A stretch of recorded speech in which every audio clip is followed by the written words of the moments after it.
लेकिन साथियों, अगर मैं आदिवासियों के संबंध में बात करूं तो ये सारे मसले हमारे लिए सेकेंडरी हैं।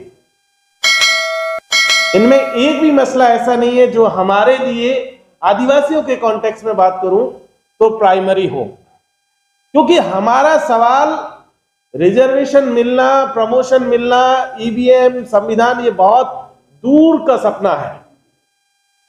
हमारी स्थिति यह है कि हम अपने आप को जिंदा रख पाएंगे कि नहीं रख पाएंगे। मुझे नहीं पता यहां संविधान, यहां कॉन्स्टिट्यूशन क्लब में कितने आदिवासी लोग बैठे हुए हैं, लेकिन हमारा रिप्रेजेंटेशन यहां तो खैर है ही नहीं, लेकिन जहां भी है वहां भी लगभग हम लोग खत्म होने के कगार पर हैं। खत्म होने का मतलब फिजिकली जिनका खात्मा होने के कगार पर है। मैं आपको एक एग्जांपल अभी देकर के बताता हूं कि मैं पूर्वी राजस्थान से आता हूं। ये पूरा हिस्सा जो आपके दिल्ली से लगता हुआ और कोटा तक चला जाता है, ये जो पूरी रेलवे की लाइन है, इस हिस्से में अभी पिछले 5-6 साल से शुरू हुए हैं और अगले 5-7 साल और मान लीजिए लगभग 800 से 1000 गांव हैं जो परमानेंटली हमेशा के लिए खत्म हो जाएंगे, हमेशा के लिए खत्म हो जाएंगे, और कोई नहीं जानता कि कहां जाएंगे,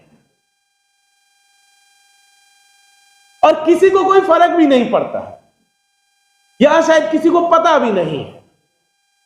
मैं आपको बताऊं कि पूर्वी राजस्थान के 4 जिलों में अभी की तारीख में, आज की तारीख में लगभग 250 से 300 गांव के लोग तो अभी लड़ रहे हैं, डेली लड़ रहे हैं। सामने पुलिस खड़ी हुई है। 76 गांव तो एक है जो सवाई माधोपुर में एक डैम को बनाने के खिलाफ लड़ रहे हैं।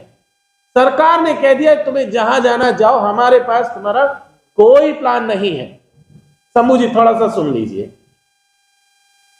76 गांव तो वो है जो उनको नोटिस मिल चुका है। उसका पड़ोसी जिला करौली और धौलपुर, उसमें 108 गांव हैं जिनको फॉरेस्ट डिपार्टमेंट ने एक नोटिस दे दिया कि आप भी खाली कीजिए क्योंकि यहां टाइगर प्रोजेक्ट बनना है। ये भी पूर्वी राजस्थान में है, मध्य प्रदेश से लगता हुआ हिस्सा है। 265 जिले गांव हैं जो कि दौसा, जयपुर, अलवर और बांदी कुई के हैं, जिनको कि यूआईटी के नाम पर राजस्थान सरकार ने उनको भी नोटिस दे दिया है कि आपकी भी जमीन जो है अब जयपुर जो है औद्योगिक प्राधिकरण जो है वो लेगा अर्बन इनोवेशन के नाम पर, और वहां पर जितने भी आपके जमीन बचाने के प्रोविजन थे, कि अभी तक ये होता था कि एसटी एससी की जमीनें कोई ले नहीं सकता, लेकिन अब यूआईटी ने कह दिया कि सारी जमीनें ली जा सकती।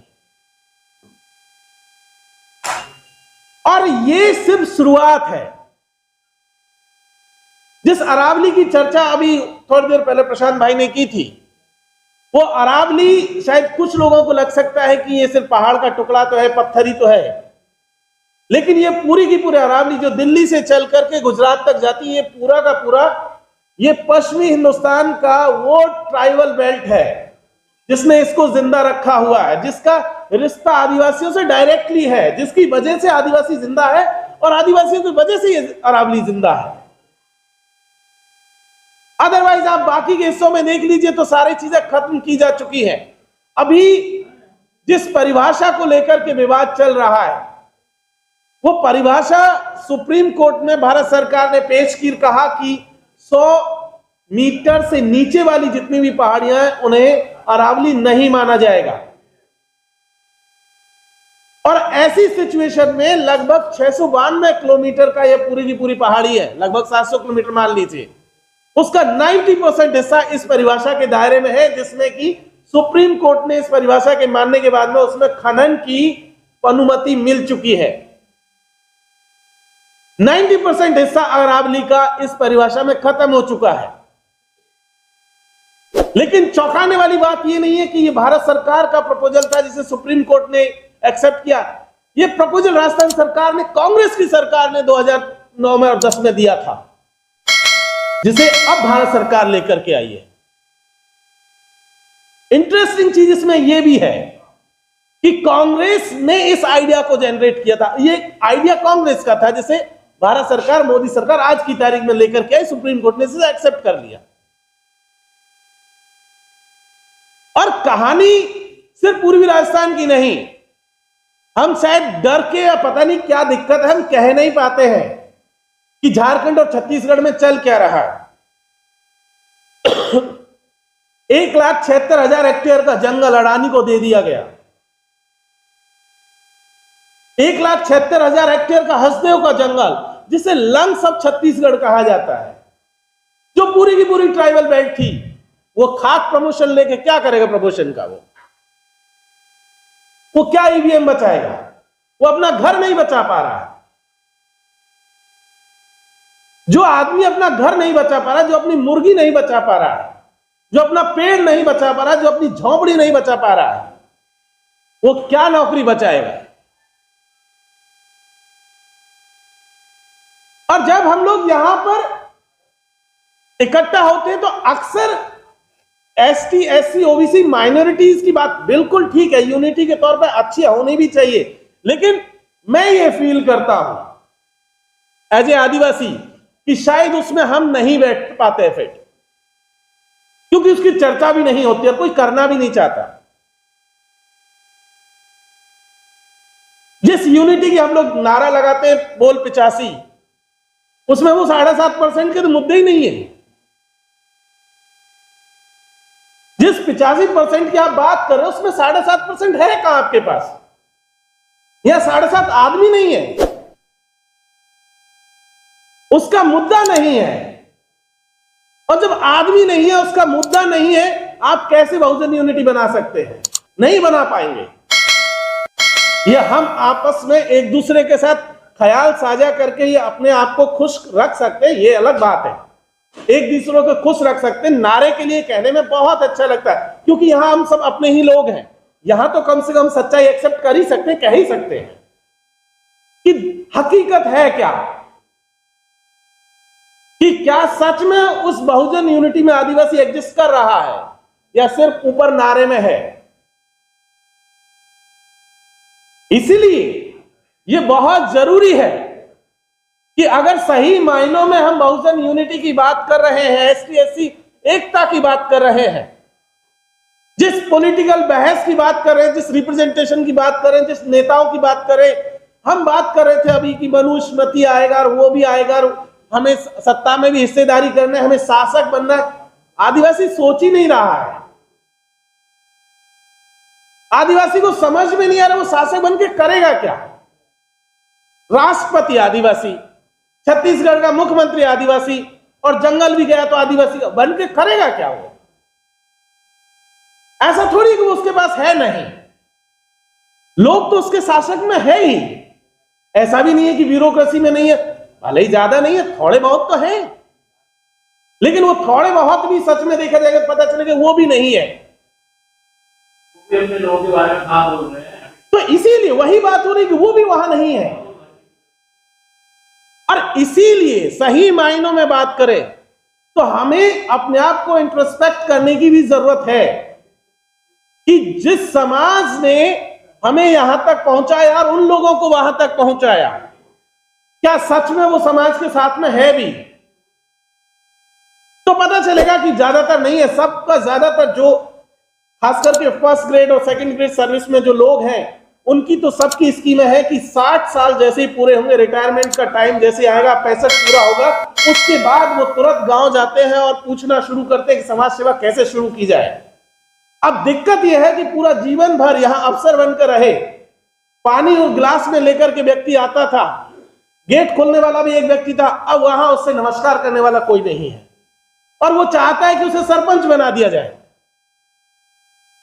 आप 40 साल में आपने शकल नहीं देखी गांव की, और आप रिटायरमेंट होने के बाद पोस्ट रिटायरमेंट स्कीम लेकर के आ रहे हैं कि हम समाज को जो है बदल लेना चाहते हैं, और जैसे उनके पास बैठिए वो पूरा इतना सारा ज्ञान लेकर के आते हैं, नहीं नहीं ऐसे कर देना, वैसे कर। उनसे एक बार पलट के पूछ लीजिए आपने अपनी जवानी में क्या किया था, तो वो गायब हो जाते हैं। जवानी में बच्चों की जिम्मेदारी थी, तो तुम्हारे बच्चों की जिम्मेदारी थी, हमारे बच्चे नहीं है। तुम्हें अपने बच्चों की फिक्र थी, हमें अपने बच्चों की फिक्र नहीं होनी चाहिए क्या? तो ऐसा है कि बाबूजी अपना ज्ञान अपने पास रखो, हम अपनी लड़ाई लड़ लेंगे। जब 60 साल हम लड़ लिए, और आप 60 साल गांव में नहीं थे। हम अडानी से भी लड़ रहे हैं, हम सरकार से भी लड़ रहे हैं, हम एडमिनिस्ट्रेशन से भी लड़ रहे हैं। आप याद कीजिए 2006 में फॉरेस्ट राइट एक्ट आया, जिसके तहत कहा गया इस देश में पहली बार कि आदिवासियों को भी जमीन पर मालिकाना हक दिया जाएगा। भूमि सुधार कानून 1952 में आया था, लेकिन आदिवासी इलाकों में उसको एग्जेम्प्ट कर दिया गया, उसको लागू नहीं किया गया, तो आदिवासियों को जमीनों पर मालिकाना हक ही नहीं मिला। 2006 में आया और 2006 से आज 2025 आ गया। 13-14 करोड़ आदिवासी हैं, जिनमें से मात्र 22 लाख लोगों को जमीनों पर पट्टे मिले पूरे देश में। 13-14 करोड़ में से 22 लाख लोगों को पट्टे मिले हैं। 97-98% पॉपुलेशन ऐसी है जो आज की तारीख में जिनके पास जमीनों पर, जिन जमीनों पर वो रह रहे हैं, जिन जमीनों पर खेती करें, इसके पट्टे नहीं है। मेरा पड़ोसी हिस्सा, मेरा एकदम 5-7 किलोमीटर दूर का एक गांव है जो खनन के चलते अब जो है अब उसको विस्थापित किया जा रहा है। पता है मुआवजे की रेट क्या दी गई है? 12,000 रुपया बीघा। बीघे की रेट है 12,000 रुपए, सरकारी रेट, राजस्थान सरकार की। अब ले लीजिए 12,000 रुपया बीघे के हिसाब से जितना मुआवजा चाहिए। लोगों के घर बने हुए हैं, मकान, दुकान, खेती सब है। जिसको रेट चाहिए 12,000 रुपए का रेट है। और घर, दुकान, मकान का ऐसा है कि आपको अपना घर ले जाना ले जाइए, हमें नहीं चाहिए। सरकार ने क्लियर कट कह दिया, इसका कोई कॉम्पेंसेशन नहीं है। आप अपना घर, दुकान, मकान जितना है ले जाइए, हमें नहीं चाहिए।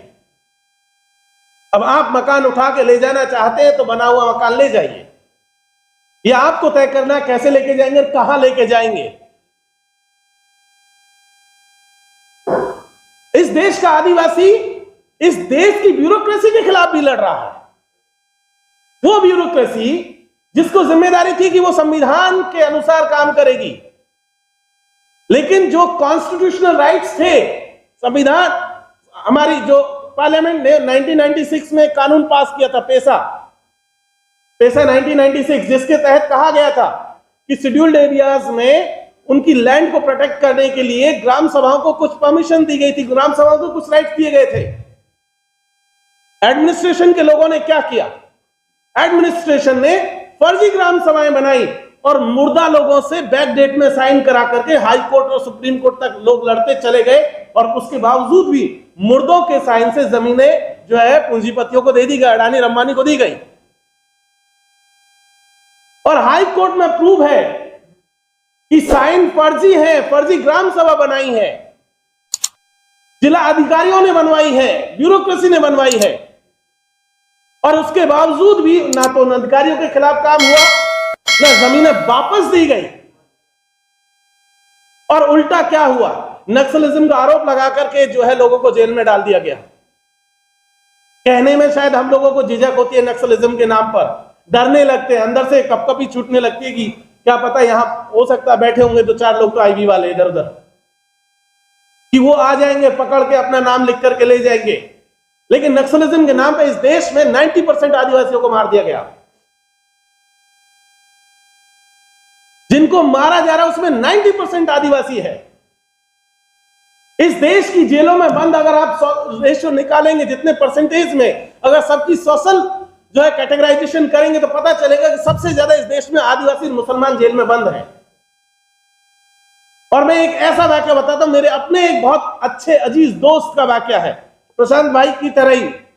उसका मसला यह है कि उसने एक मोबाइल खरीदा, तो गांव में था, उसने अपने दोस्त को पैसे दिए कि भाई जाओ, बाजार जा रहे हो, एक मोबाइल मेरे लिए खरीद लाना। दोस्त भी भोला भाला आदमी, उसने मोबाइल खरीदा, बिल अपने नाम पे बनवा लिया, और बिल बनवा के ले आया, दे दिया गया। पुलिस को पता चला कि इस व्यक्ति के पास जो मोबाइल है उसका बिल इसके दोस्त के नाम पर है। तो किसी ने जाके एडवाइस किया, यार किसी दिन पुलिस पकड़ लेगी, ऐसा करो बिल अपने ही नाम पर करवा लो।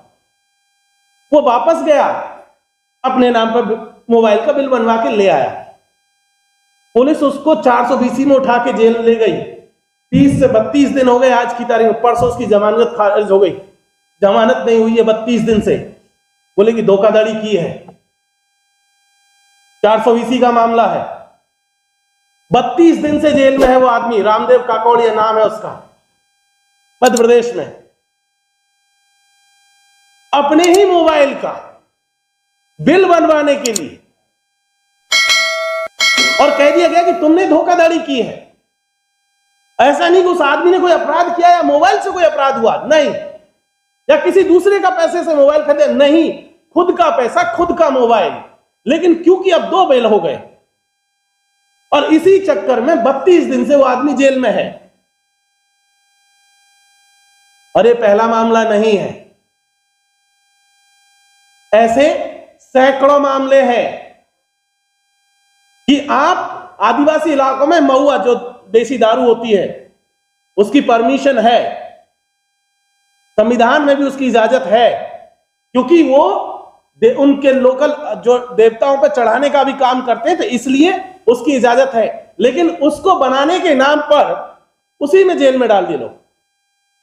तो जिन एट्रोसिटीज की हम लोग बात करते हैं, इस देश में आदिवासियों के ऊपर जो हमले हो रहे हैं, उन हमलों की तरफ भी हमारा ध्यान जाने की जरूरत है, ताकि जिस बहुजन यूनिटी को लेकर के हम लोग बात कर रहे हैं, उसको सही मायनों में देखा जा सके। उन कॉन्स्टिट्यूशनल जो प्रोविजंस हैं, जो हमारे संविधान से मिले या बाद के दौर में संसद से मिले, जो हक हुकूक हमें मिला, उन सबको फिर से भी एग्जामिन किए जाने की जरूरत है कि क्या सच में सही मायनों में उनका जो है बेनिफिट आदिवासियों को या बाकी लोगों को मिल भी रहा है कि नहीं मिल रहा है। तो साथियों, यही वो बातें थी जिनकी तरफ मैं आपका ध्यान आकर्षित करना चाहता था। आपने मुझे सुना, मौका दिया, बहुत बहुत शुक्रिया। जय भीम, गुल जोहार।